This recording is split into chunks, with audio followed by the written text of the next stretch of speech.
Vœux de l'Aïd el Adha. Les réseaux sociaux bousculent les accolades. Chaque Algérien a eu son mode de communication privilégié pour présenter les vœux de l'Aïd. Les supports choisis varient en fonction des relations avec la personne visée. Il y a ceux qui ont opté pour les visites familiales, suivies par les appels téléphoniques, les SMS pour les amis et collègues et les réseaux sociaux. Le web permet aux utilisateurs de générer des contenus sur les réseaux numériques, par plusieurs supports, images, vidéos, écrits et sons. Cette diversification des supports rend les contenus très riches. La vidéo la plus publiée et partagée par les internautes lors des 2 journées de l'Aïd est la chanson Saïd du défunt Abdelkader Dali. Les conservateurs pensent que l'utilisation des TIC a quelque peu isolé chacun dans sa bulle virtuelle et remplacé ainsi les visites familiales et les accolades. Une sorte de déshumanisation des rapports sociaux s'est installée. Les sociologues affirment que les conditions générales de la vie des Algériens ont grandement transformé la structure familiale. La culture patriarcale persiste, bien qu'elle ait perdu de sa pertinence, sans complètement disparaître.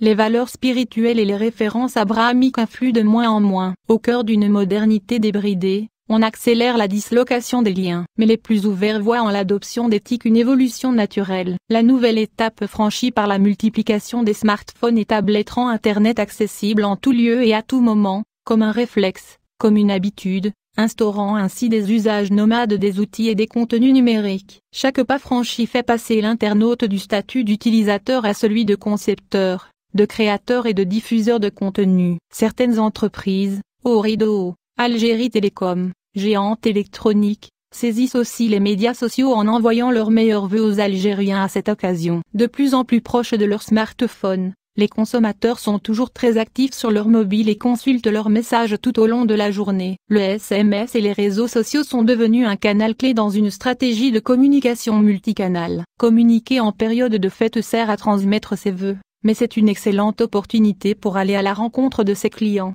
relancer sa communication ou promouvoir de nouvelles actions marketing. En bref, ces fêtes sont l'occasion à saisir pour témoigner une reconnaissance aux clients et leur exprimer la joie de les avoir ainsi que le désir de les satisfaire encore et toujours. Un geste commercial, une carte de vœux ou un petit cadeau font toujours leur effet. Les annonceurs diffusent des passages publicitaires à la télévision, optant pour une communication de circonstance, c'est-à-dire qu'ils font sentir l'ambiance de l'Aïd pour transmettre joie et bonne humeur. De quoi plonger les clients dans un cadre festif et les immerger dans la bonne humeur générale. Ces espaces de communication ont toujours fait leur preuve en termes d'incitation à la consommation et en particulier aux heures de grande audience. Il y a aussi les panneaux publicitaires. Ces affiches accessibles au plus grand nombre peuvent s'avérer très efficaces pour communiquer mais aussi pour booster les ventes. Une manière de maintenir le lien entre la marque et ses consommateurs en ces temps de forte concurrence et surtout d'incertitude économique.